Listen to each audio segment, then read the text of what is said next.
नमस्कार मित्रांनो, अण्णासाहेब पाटील आर्थिक विकास मागास महामंडळ या महामंडळाच्या माध्यमातून बऱ्याच लोकांना कर्ज मिळवायचं असतं।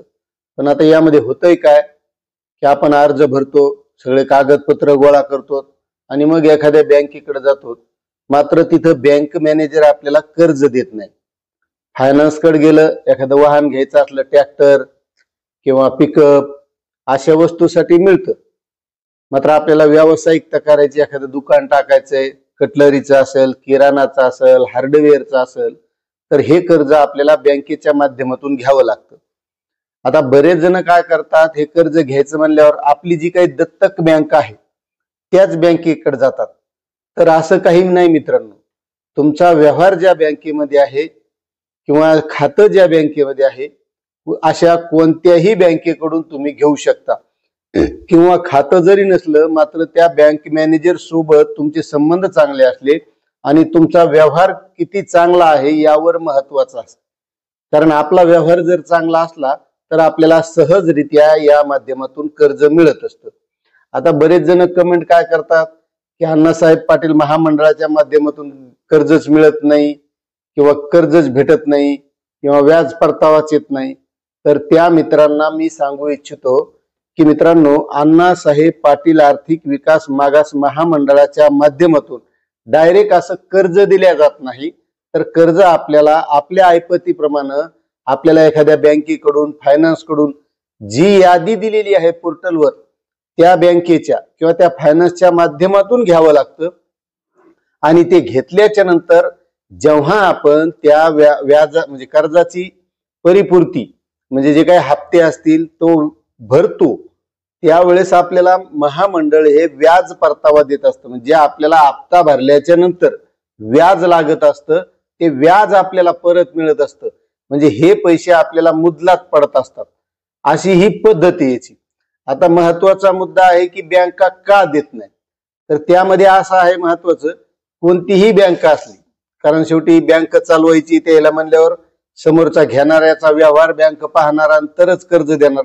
जर असं कोणी आलं त्याला कर्ज द्यायचं म्हटलं आणि त्याचा जर व्यवहार व्यवस्थित नसेल, 15 लाख रुपये दिले आणि तो पुन्हा भरायलाच नाही आला, तर मग त्या बँकेचे ते पैसे डुबल्यासारखेच।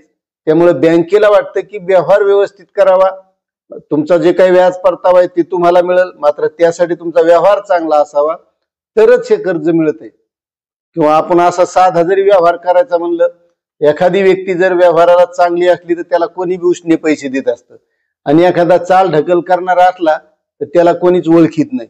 ही आपली सहज पद्धत आहे। तशीच बँकेची सिस्टम आहे, तुमचा व्यवहार तुमच्या पॅन कार्डवर, आधार कार्डवर बँक बघते आणि तुमचा जर चांगला व्यवहार असेल तर कोणतीही बँक कर्ज देते। त्यामुळं ज्यांचा व्यवहार चांगला आहे त्यांना सहजरित्या कर्ज मिळत असतं। आणि काही जर असा विचार करत असतात की आपल्याला कर्ज मिळवायचे, फक्त मिळवायचे, मग त्याचं माध्यम कोणतंही असो, एखादा म्हणला त्याला 2000 रुपये दी, 5000 रुपये दी, आणि काही जणांनी कमेंट केल्यात की मी या माणसाला 2000 दिले, तो अर्ज भरून देतो आणि कर्ज घेऊन देतो म्हणला। असं कधीच होत नसतं मित्रांनो। कारण जर कर्ज घ्यायचं असेल आपलाच व्यवहार चांगला पाहिजे, कोण्या नेत्याला न्यायची गरज नाही, कोणाला मध्यस्थी करायची गरज नाही।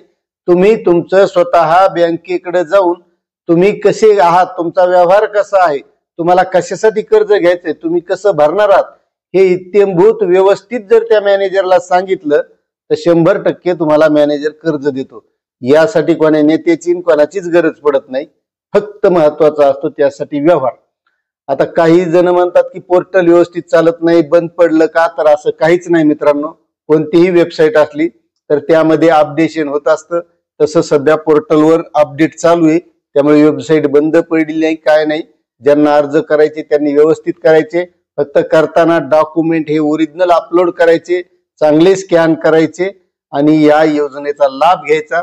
आणि जे काही म्हणत आहेत की व्याजाचे परतावे येत नाहीत, तर त्यांना मी महत्वाची एक गोष्ट सांगतो की ते ज्या वेळेस स्टेटमेंट अपलोड करतात तर त्या स्टेटमेंटवर त्या बँकेचा सिक्का, मॅनेजरची सही असणं गरजेचं आहे। आणि त्या स्टेटमेंटवर जे काही आकडे हे तारखा आहे, तुम्ही भरलेला हप्ता आहे, हा स्पष्ट दिसायला पाहिजे। आणि त्यासोबत तुमच्या व्यवसायाचा फोटो अपलोड करत असाल, मग ते दुकान असो, वाहन असो, हॉटेल असो किंवा कोणतं काही असो, तर तो फोटो व्यवस्थित असावा आणि नवीन फोटो असावा. मागच्या वेळेस जो अपलोड केला तो पुन्हा अपलोड नसावा. आणि प्रत्येक वेळेस जर आपला हप्ता लेट झाला तर आपण त्याचं स्टेटस काय हे चेक करणं गरजेचं आहे. कारण अप्रूव्हल झालाय का नाही, का रिजेक्ट झालाय, कोणत्या कारणामुळे झालाय. आणि रिजेक्ट जरी झालेला असला तरी आपल्याला पुन्हा परत अपलोड करता येतं. त्यामध्ये तिकीट सुद्धा जनरेट करता येतं कोणाला काही अडचणी असतील तर. अशी स्पष्ट आणि एकदम सोपं हे पोर्टल आहे आणि कर्ज घेण्याची प्रक्रिया सुद्धा सोपी आहे. म्हणून तुम्हाला कर्ज घ्यायचं असेल तर अशा पद्धतीने तुम्ही घ्यायचं आणि या योजनेचा फायदा घ्यायचा. आता या व्यतिरिक्त तुम्हाला काही अडचणी असतील तर नक्कीच कमेंट करा. चॅनलवर नवीन असाल तर सबस्क्राईब करा, व्हिडिओला लाईक करा. धन्यवाद.